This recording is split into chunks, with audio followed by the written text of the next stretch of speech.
स्वागत है आप सभी का हमारे चैनल पर। जो हमारी लास्ट क्लास थी उसमें हमने राठौड़ वंश के क्वेश्चंस को पूरा कर लिया था। आज की इस क्लास में हम कुछ अन्य जो राजवंश हैं उनके ऊपर के जितने भी प्रश्न हैं उन्हें करेंगे। तो शुरुआत करते हैं आज के पहले प्रश्न के साथ। निम्न में से किसने अपने आप को हिंदुस्तान का बादशाह नाडोल में जनवरी 1681 में घोषित किया था? देखिए, इसके ऑप्शन हैं आपके पास: शहज़ादा खुर्रम, शहज़ादा सलीम, शहज़ादा दारा या फिर शहज़ादा अकबर। तो इसका सही उत्तर है ऑप्शन नंबर 4, शहज़ादा अकबर। ये औरंगजेब का पुत्र था जिसने 1681 में नाडोल में जो है स्वयं को हिंदुस्तान का बादशाह घोषित किया था। अगला प्रश्न है, राजा बहादुर सिंह शेखावत कहाँ के राजा थे? आपके ऑप्शन हैं खंडेला, बांसवाड़ा, प्रतापगढ़ या फिर चित्तौड़गढ़। तो इसका सही उत्तर है हमारे पास ऑप्शन नंबर 1, खंडेला। जो राजा बहादुर सिंह शेखावत थे वे खंडेला के राजा थे और इन्होंने देखिए औरंगजेब की धर्म विरोधी नीतियों का इन्होंने विरोध किया था। अगले प्रश्न की ओर चलते हैं। तो हमारा अगला प्रश्न है, जैसलमेर में 1550 ईस्वी में वहाँ के शासक लूणकरण के समय अर्धसाका हुआ क्योंकि इसमें? आपके ऑप्शन है केसरिया तो हुआ किंतु जौहर नहीं हुआ, जौहर तो हुआ किंतु केसरिया नहीं हुआ, केसरिया भी हुआ और जौहर भी हुआ, और लास्ट ऑप्शन है केसरिया भी नहीं हुआ और जौहर भी नहीं हुआ। तो इसका सही उत्तर है ऑप्शन नंबर 1, केसरिया तो हुआ था 1550 में जब लूणकरण शासक था उसके समय, किंतु वहाँ पर जौहर नहीं हुआ था, तो इसलिए इसे जैसलमेर का अर्धसाका कहा जाता है। इसके बारे में यदि हम चर्चा करें तो देखिए, ये जो है महारावर लूणकरण के शासनकाल में हुआ था और इसे अर्धसाका इसलिए माना गया है क्योंकि इसमें वीर जो थे वहाँ के, उन्होंने तो केसरिया बाना पहना था लेकिन पर्याप्त समय नहीं था उस समय, और इसके कारण महिलाएं जो है जौहर नहीं कर पाई थी।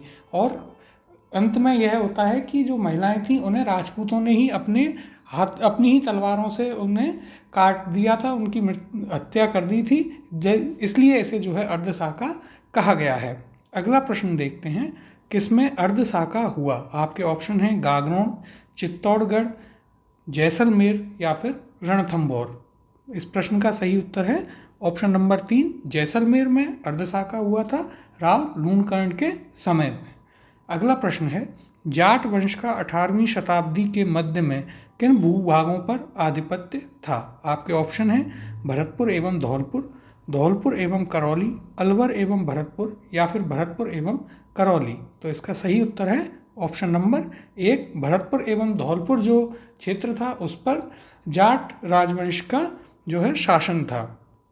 थोड़ा सा इसके बारे में जान लेते हैं। तो देखिए, जब 18वीं शताब्दी के मध्य में राजस्थान का जो पूर्वी भाग है, विशेषकर उसमें भरतपुर और धौलपुर, उस पर जाट वंश जो है उनका शासन था, और इनके उत्तराधिकारी बदन सिंह जो थे उनको जयपुर के जो राजा थे सवाई जयसिंह, उन्होंने डीग की जागीर और ब्रजराज की उपाधि दी थी। तो आपको याद रखना है, बदन सिंह जो थे उनको जयपुर के सवाई जयसिंह ने डीग की जागीर दी और इसके अलावा ब्रजराज की उपाधि दी। ये आपको पॉइंट याद रखने हैं। और जो बदन सिंह थे उन्हीं के पुत्र थे सूरजमल, जिनको आप जाटों के प्लेटो के रूप में या जाटों के अफलातून के रूप में जानते हैं। उन्होंने जो है भरतपुर दुर्ग का निर्माण करवाया था, और जो उनके पुत्र थे, सूरजमल के पुत्र थे जवाहर सिंह, उन्होंने विदेशी लड़ाकों की एक पेशेवर सेना भी बनाई थी। इसके अलावा जो जवाहर सिंह के पुत्र थे महाराजा रणजीत सिंह, उन्होंने 1803 में अंग्रेज़ों से संधि कर ली थी। तो ये एक आपको जो है शॉर्ट में भरतपुर रियासत जो थी उसके इतिहास के बारे में कुछ पॉइंट हैं कि देखिए, भरतपुर जो है रियासत, उसके राजा थे बदन सिंह, उनको जो है जयपुर के राजा सवाई जयसिंह ने डीग की जागीर दी और ब्रजराज की उपाधि दी थी। बदन सिंह के पुत्र सूरजमल हुए, जिन्हें आप जाटों का प्लेटो या जाटों के अफलातून के नाम से जानते हैं। उन्होंने भरतपुर का जो लोहागढ़ दुर्ग है उसका निर्माण करवाया था। और इनके पुत्र जवाहर सिंह थे, जिन्होंने एक प्रोफेशनल सेना बनाई विदेशी लोगों की। और रणजीत सिंह जो थे उन्होंने 1803 में अंग्रेज़ों के साथ संधि की थी। अगला प्रश्न है हमारा, महाराजा सूरजमल किस राज्य के शासक थे? ऑप्शन है बीकानेर, अलवर, टोंक या फिर भरतपुर। तो इसका सही उत्तर है ऑप्शन नंबर 4, महाराजा सूरजमल भरतपुर के शासक थे। अगले प्रश्न की ओर चलते हैं। भरतपुर के किस जाट सम्राट को जाटों का अफलातून या प्लेटो कहा जाता था? आपके ऑप्शन हैं सूरजमल, राणा संग्राम सिंह, या फिर आपके पृथ्वीराज चौहान, या ऑप्शन नंबर 4 मिहिर भोज। तो देखिए इसका सही उत्तर है हमारे पास ऑप्शन नंबर 1, जो महाराजा सूरजमल थे उन्हें जाटों का अफलातून कहा जाता था। अगले प्रश्न की ओर चलते हैं। महाराजा सूरजमल किसके पुत्र थे? आपके ऑप्शन हैं यहाँ पर चूड़ामन जाट के, बदन सिंह के, गोकुल जाट के, या फिर राजा राम जाट के। तो इसका सही उत्तर है ऑप्शन नंबर 2, महाराजा सूरजमल जो हैं महाराजा बदन सिंह के पुत्र थे। अगले प्रश्न की ओर चलते हैं। जवाहर सिंह एवं रणजीत सिंह किस रियासत के शासक थे? आपके ऑप्शन हैं करौली, बीकानेर, भरतपुर, या फिर कोटा। तो देखिए महाराजा जवाहर सिंह और रणजीत सिंह जो हैं वे भरतपुर रियासत के शासक थे। तो इसका सही उत्तर है आपका ऑप्शन नंबर 3। अगला प्रश्न देखते हैं। निम्नलिखित में से कौन प्रतापगढ़ का शासक नहीं रहा?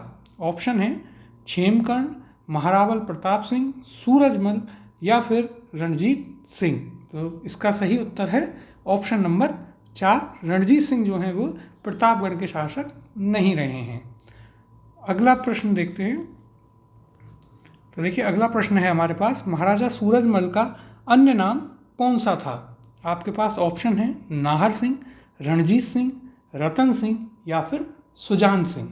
इस प्रश्न का सही उत्तर है ऑप्शन नंबर 4, सुजान सिंह। जो महाराजा सूरजमल थे उनके बचपन का नाम था सुजान सिंह। अगले प्रश्न की ओर चलते हैं। 1947 में स्वतंत्रता और भारत में के विभाजन के समय राजपूताना की रियासतों के अधिकांश क्षेत्र समस्या मुक्त रहे, लेकिन निम्नलिखित में से किस राज्य में व्यापक स्तर पर हिंसा हुई? इसके ऑप्शन हैं उदयपुर, भरतपुर, जोधपुर, या फिर बीकानेर। तो देखिए इसका सही उत्तर है ऑप्शन नंबर 2, भरतपुर में जो है उस समय काफ़ी हिंसा हुई थी। अगला प्रश्न है, राजस्थान में यादव राजवंश कहाँ शासन करता थे? ऑप्शन है केवल जैसलमेर, करौली, जैसलमेर एवं बीकानेर, करौली एवं जैसलमेर दोनों में, या फिर केवल करौली में। तो इसका सही उत्तर है ऑप्शन नंबर 3, करौली एवं जैसलमेर दोनों में ही यादव राजवंश शासन करता था। और देखिए करौली में जो यादव वंश है उसकी स्थापना विजयपाल यादव ने की थी करौली में 1040 ईस्वी में, और 1650 ईस्वी में यहाँ के शासक धर्मपाल द्वितीय ने करौली को जो है अपनी राजधानी बनाया था। तो ये पॉइंट आपको करौली के बारे में याद रखने हैं। अगले प्रश्न की ओर चलते हैं। तो अगला प्रश्न है, निम्न में से किसने करौली को अपनी राजधानी बनाया? यहाँ पर आपके ऑप्शन हैं विजयपाल प्रथम, अर्जुनपाल द्वितीय, नरसिंहपाल, या फिर धर्मपाल द्वितीय। तो इस प्रश्न का सही उत्तर है हमारे पास ऑप्शन नंबर 4, धर्मपाल द्वितीय। अगले प्रश्न को देखते हैं।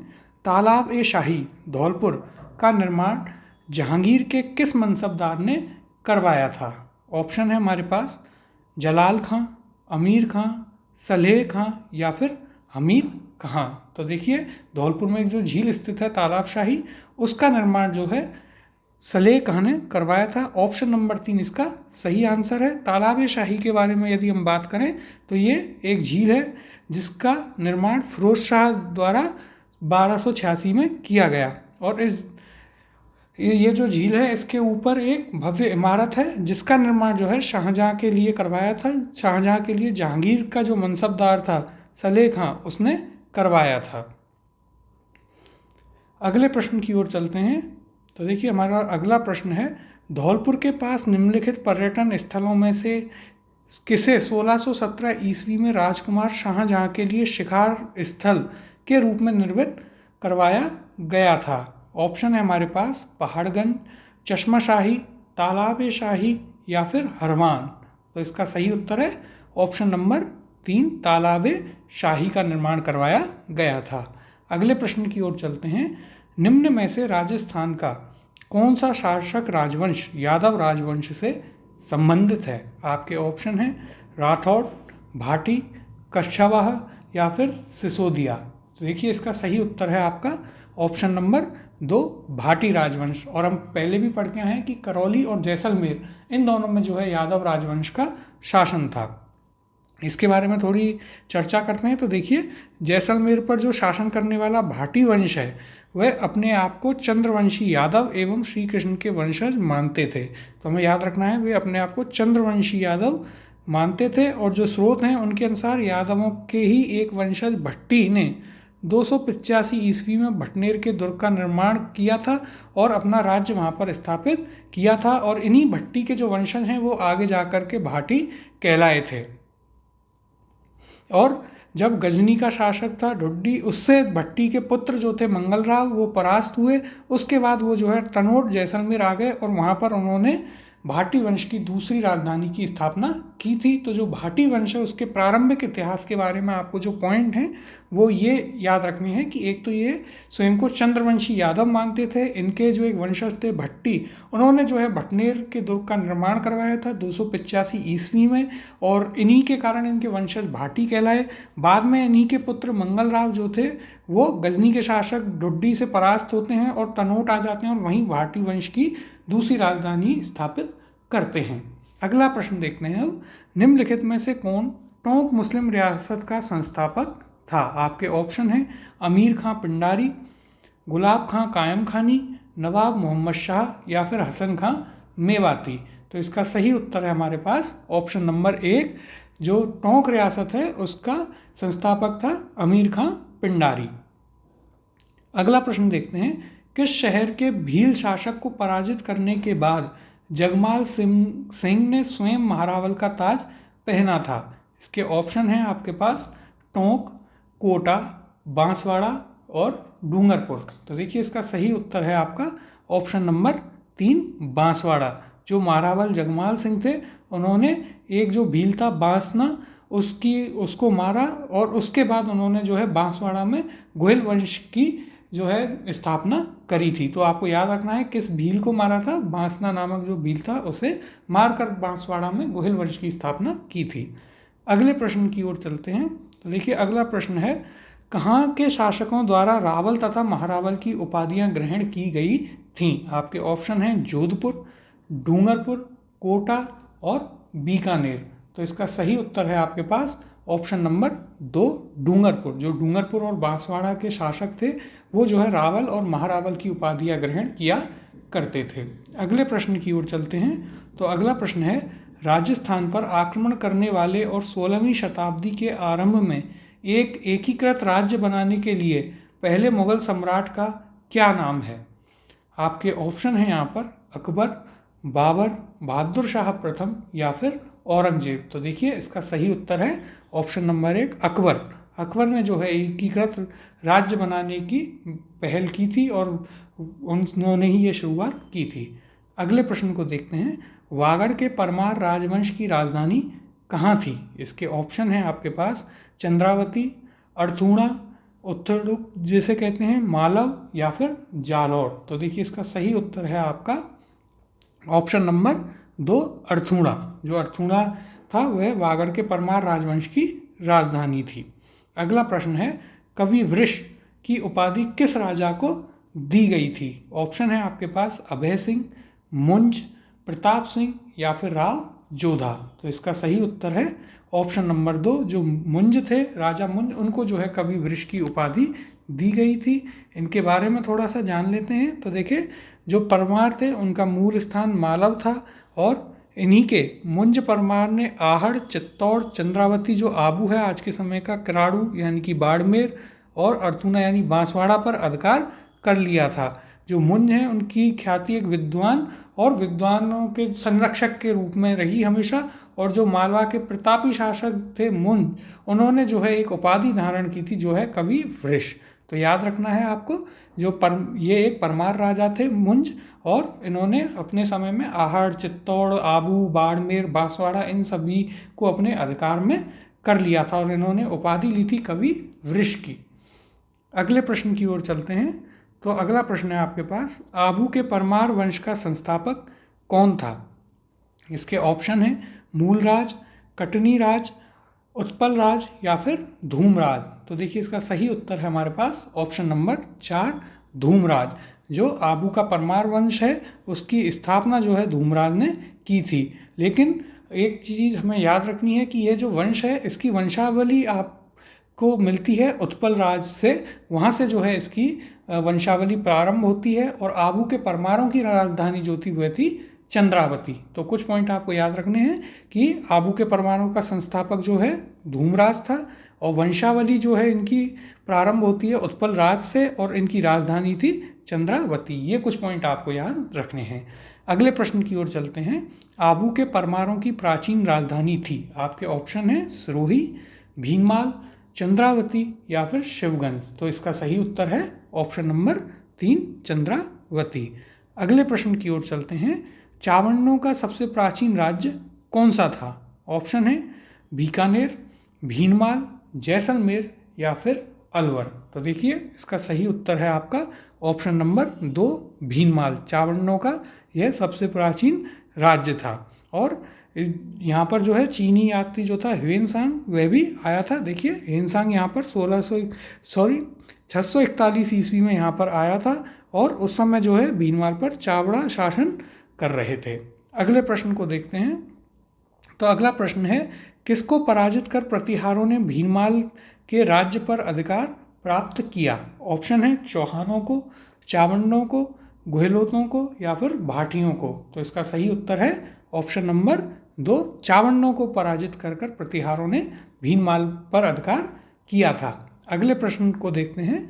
रियासत और शासक में सुमेलित नहीं है, आपके ऑप्शन हैं झालावाड़ सुमेर सिंह, सिरोही अभय सिंह, करौली गणेशपाल और अलवर तेज सिंह। तो इसका सही उत्तर है आपका ऑप्शन नंबर 1 झालावाड़ और सुमेर सिंह। और देखिए सुमेर सिंह जो हैं आपको इतिहास में 2 सुमेर सिंह मिलेंगे। एक आपको मिलेंगे किशनगढ़ के शासक सुमेर सिंह और जोधपुर के महाराजा सुमेर सिंह। तो इसलिए झालावाड़ जो है वह गलत मैच है यहाँ पर। अगले प्रश्न को देखते हैं।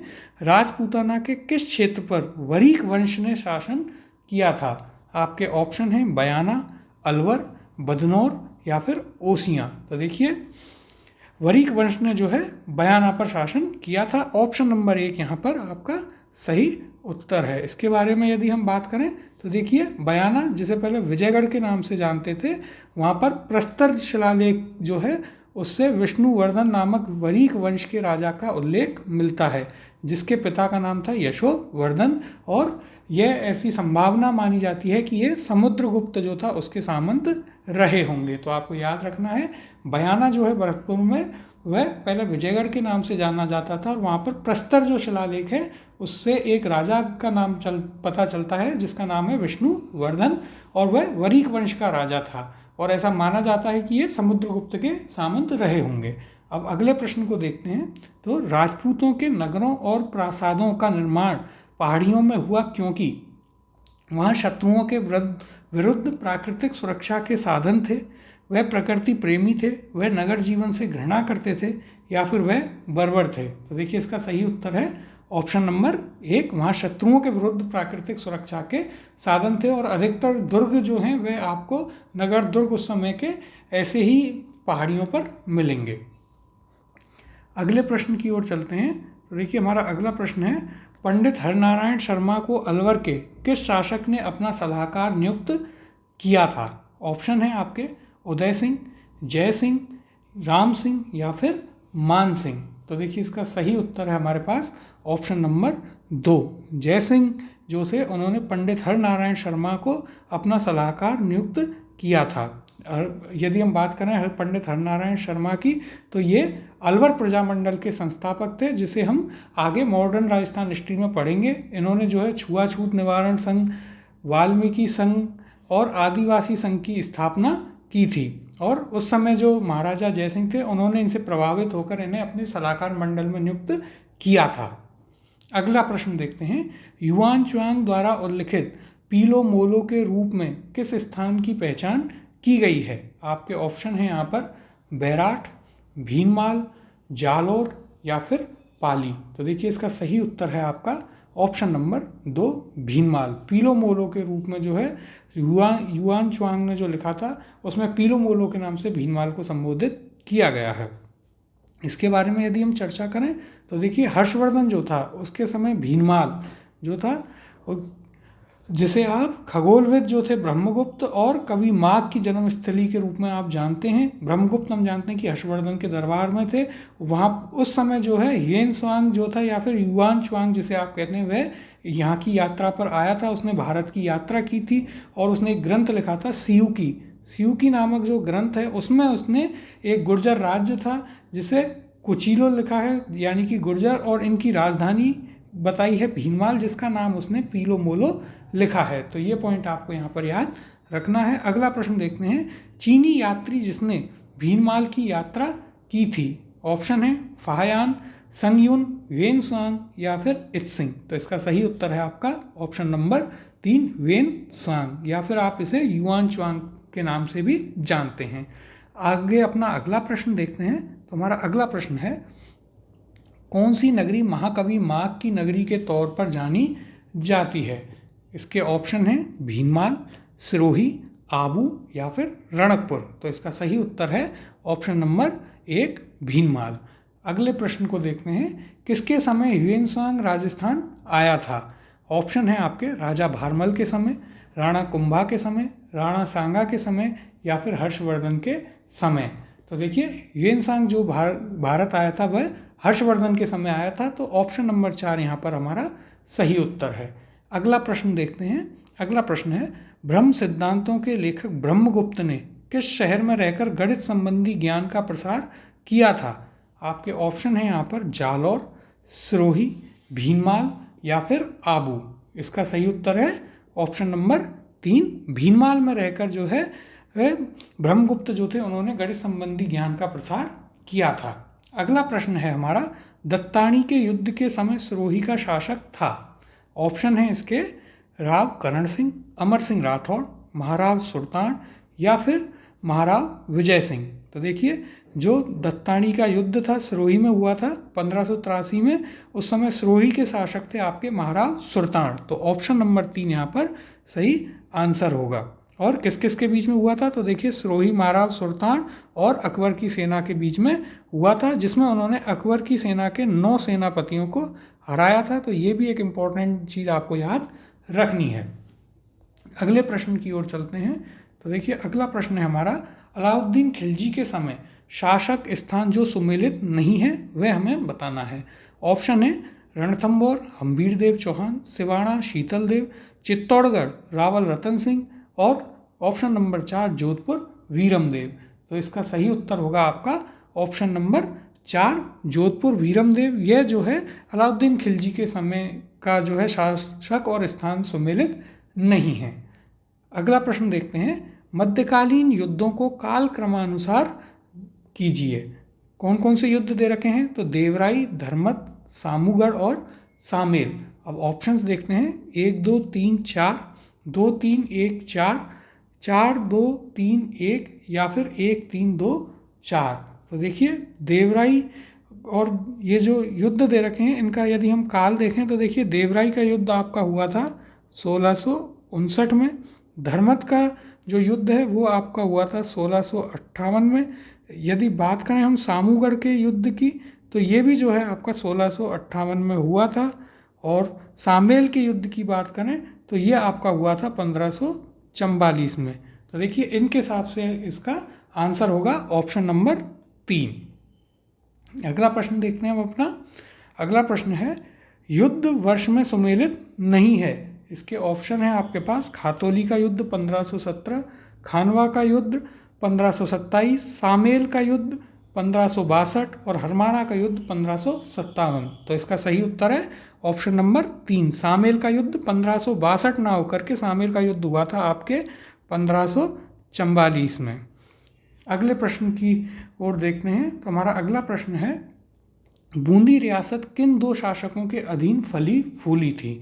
ऑप्शन है आपके अनिरुद्ध सिंह और उम्मेद सिंह, राव भाव सिंह और राम सिंह, उम्मेद सिंह और बुद्ध सिंह, राव छतरसाल और राव भाव सिंह।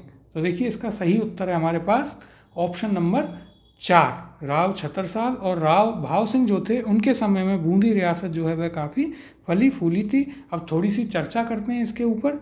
तो देखिए यहाँ पर जो है हाड़ा चौहान देवा यानी कि देव सिंह जो थे उन्होंने मीणा शासक जैता को पराजित किया और बूंदी घाटी जो है उसमें चौहान वंश का शासन स्थापित किया था। तो हमें याद रखना है देव सिंह जो थे यानी कि हाड़ा चौहान देवा उन्होंने जो एक मीणा शासक था जैता उसको पराजित किया और बूंदी पर जो है चौहान वंश का शासन स्थापित किया था। इन्हीं में आगे जो है राव छत्रसाल होते हैं, उन्होंने बूंदी में रंग महल का निर्माण करवाया था और जो राव भाव सिंह हाड़ा थे उन्होंने जो है और उनके बाद जो है उनकी आगे पीढ़ी आई अनिरुद्ध हाड़ा और उसके बाद बुद्ध सिंह आदि सभी राजा बने और इन सब ने जो है आगे चलकर अलग अलग ग्रंथों की भी रचना करवाई व काफ़ी जो है बूंदी में योगदान दिया था। अगले प्रश्न को देखते हैं। अगला प्रश्न है बूंदी रियासत के अंतिम आधिकारिक शासक कौन थे? तो इसके ऑप्शन हैं महाराव राजा राम सिंह, महाराव राजा बहादुर सिंह, महाराव राजा रघुवीर सिंह या फिर महाराव राजा ईश्वरी सिंह। तो इसका सही उत्तर है हमारे पास ऑप्शन नंबर 2, महाराव राजा बहादुर सिंह जो थे वो बूंदी रियासत के अंतिम आधिकारिक शासक थे। अगला प्रश्न देखते हैं, सुमेलित कीजिए। शासक और राजवंश जो हैं उन्हें सुमेलित करना है। एक तरफ शासक हैं विग्रहराज चतुर्थ, हरिश्चंद्र, बप्पा रावल और जयचंद और दूसरी तरफ राजवंश हैं प्रतिहार, चौहान, गुहड़वाल और गोहिल। तो देखिए इन्हें आप जो है मैच करेंगे तो सबसे पहले हम देखेंगे विग्रहराज चतुर्थ, तो ये एक चौहान शासक थे। फिर यदि हम बात करते हैं हरिश्चंद्र की तो ये हम जानते हैं ये जो है प्रतिहार थे और इन्हीं से जो है प्रतिहारों की उत्पत्ति हुई थी। और यदि बात करें हम बप्पा रावल की तो वो गोहिल थे और जयचंद जो है वह गढ़वाल थे। तो यहाँ पर देखिए इनको जब मैच करेंगे तो आपका सही उत्तर होगा ऑप्शन नंबर 2। अगला प्रश्न देखते हैं, सही कालक्रम चुनिए। युद्ध दिए गए हैं हल्दी घाटी का युद्ध, खानवा का युद्ध और तराइन का युद्ध।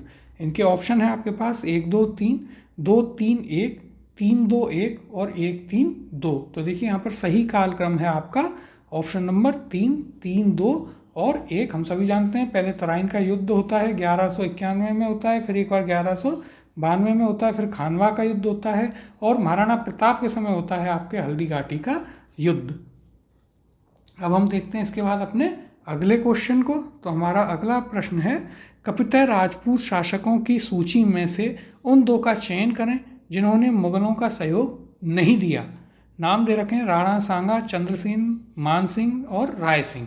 ऑप्शन है आपके पास 3 और 4, 1 और 2, 2 और 3, 1 और 4। तो देखिए यहाँ पर सही उत्तर होगा आपका राणा सांगा और चंद्रसेन यानी कि ऑप्शन नंबर 2 आपका यहाँ पर सही उत्तर है 1 और 2। अगला प्रश्न है, युद्धों का सही कालक्रम है। युद्ध दिए हुए हैं हमें यहाँ पर गिंगोली का युद्ध, सारंगपुर का युद्ध, मतीरे की राड़ और दत्तानी का युद्ध। ये सभी युद्ध जो है हम अपनी पिछली क्लासों में कवर करके आए हैं।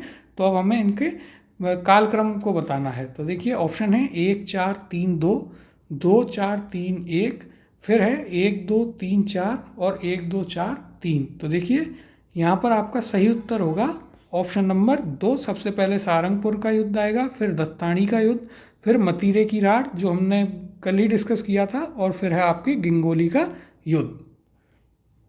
अगला प्रश्न है, युद्धों का सही कालानुक्रम है। तराइन प्रथम युद्ध, खानवा, सुमेल और बंटवारा। ऑप्शन है आपके पास 1 3 2 4, 1 2 3 4, 4 3 2 1, 3 2 1 और 4। तो देखिए हम सभी जानते हैं तराइन का प्रथम युद्ध जो है वो आपके 1191 में होता है। द्वितीय युद्ध इसका जो है 1192 में हुआ था। और यदि बात करें यहाँ पर तो उसके बाद खानवा का युद्ध होता है। बंटवारा का युद्ध आपका 1761 में हुआ था। तो यहाँ पर सही उत्तर आता है हमारे पास ऑप्शन नंबर 2, 1 2 3 4। अगला प्रश्न देखते हैं। तो देखिए अगला प्रश्न है, सुमेलित कीजिए। एक तरफ आपको जो है रियासतों के नाम हैं बूंदी, जोधपुर, अजमेर, रणथंभौर। फिर आपको कुछ राजाओं के नाम दिए हैं देव सिंह, मालदेव, ईश्वरी सिंह और गोविंद राज। ये हमें मैच करने हैं। तो देखिए सबसे पहले यदि आप बात करें बूंदी, तो यहाँ पर बूंदी के शासक जो हैं वह हैं आपके देव सिंह। फिर यदि हम बात करें तो जोधपुर के शासक मालदेव थे। अजमेर में जो है आपको ईश्वरी सिंह मिलेंगे। और रणथंभौर जो है वो है गोविंदराज। तो यहाँ पर सीधा सीधा 1, 2, 3, 4 आपका सही आंसर होगा, यानी कि ऑप्शन नंबर 1 यहाँ पर सही उत्तर है। अगला प्रश्न है, हमें सुमेलित करना है। एक तरफ रियासतें हैं मारवाड़, मेवाड़, आमेर, बूंदी, और दूसरी तरफ यहाँ पर वंश दिए हुए हैं सिसोदिया, राठौड़, हाड़ा और कछवाहा।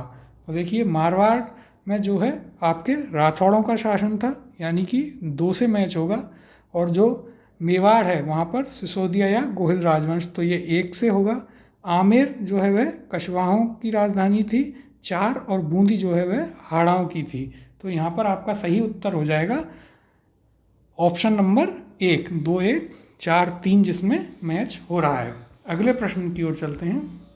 अगले प्रश्न में भी हमें सम्मिलित करना है। तो देखिए यहाँ पर युद्ध दे रखे हैं, तराइन का प्रथम युद्ध, सारंगपुर का युद्ध, खातौली का युद्ध और सुमेल का युद्ध, और उनके वर्ष दे रखे हैं। तो देखिए सबसे पहले यदि हम बात करते हैं तो हमारे पास है तराइन का प्रथम युद्ध, जो कि हुआ था आपके 1191 में। इसके बाद अगला है आपके पास सारंगपुर का युद्ध, जो होता है 1437 में। फिर है आपके पास खातौली का युद्ध, जो हुआ था 1517 में, और इसके बाद में है सुमेल का युद्ध, जो हुआ था 1544 में। तो यहाँ पर आपका सही उत्तर आता है ऑप्शन नंबर 2, 4, 3, 2, 1, ये आपका सही उत्तर है। अगला प्रश्न देखते हैं, युद्धों का सही कालानुक्रम है। खानवा का युद्ध, भटनेर का युद्ध, सुमेलगिरी का युद्ध और हल्दी घाटी का युद्ध। तो देखिए सबसे पहले आप यदि बात करेंगे खानवा के युद्ध की, तो ये हुआ था 1527 में। फिर हम बात करें भटनेर के युद्ध की, तो ये होता है आपके 1398 में। और यदि बात करें सुमेलगिरी का युद्ध, तो ये हुआ था आपके 1544 में। इसके बाद हल्दी घाटी का युद्ध होता है आपका 1576 में। तो यहाँ पर आपका सही कालानुक्रम जो है वो बन जाता है बी, ए, सी और डी, यानी कि ऑप्शन नंबर 1 यहाँ पर आपका सही उत्तर है। अगला प्रश्न देखते हैं, युद्धों का सही कालानुक्रम है। तो युद्ध दे रखे हैं, तराइन का प्रथम युद्ध, हल्दी घाटी का युद्ध, दोवेर का युद्ध और गिरी सुमेल का युद्ध। तो यहाँ पर यदि आप बात करेंगे तो देखिए सबसे पहले जो है इनमें से आपको तराइन का प्रथम युद्ध मिलेगा 1191 में। फिर आपका हल्दी घाटी का युद्ध जो है 1576 में मिलेगा, और गिरी सुमेल 1544 में। फिर देवेर का युद्ध। तो यहाँ पर जो है आपकी सही मैच बनेगा 1, फिर 4, और उसके बाद 2 और फिर 3, यानी कि ऑप्शन नंबर 2 जो है आपका यहाँ पर सही उत्तर है। अगले प्रश्न की ओर चलते हैं। तो देखिए अगला प्रश्न है, युद्ध दिए हुए हैं और उन्हें हमें सुमेलित करना है।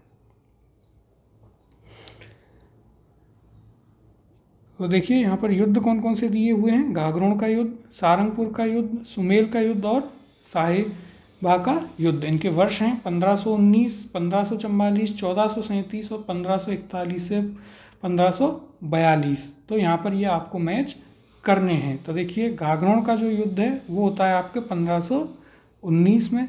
फिर यदि सारंगपुर के युद्ध की बात करते हैं तो ये होगा आपका 1437 में। फिर सुमेल का युद्ध 1544 और साहिबा का युद्ध 1541-42 में। तो यहाँ पर आपका सही उत्तर होगा ऑप्शन नंबर 2।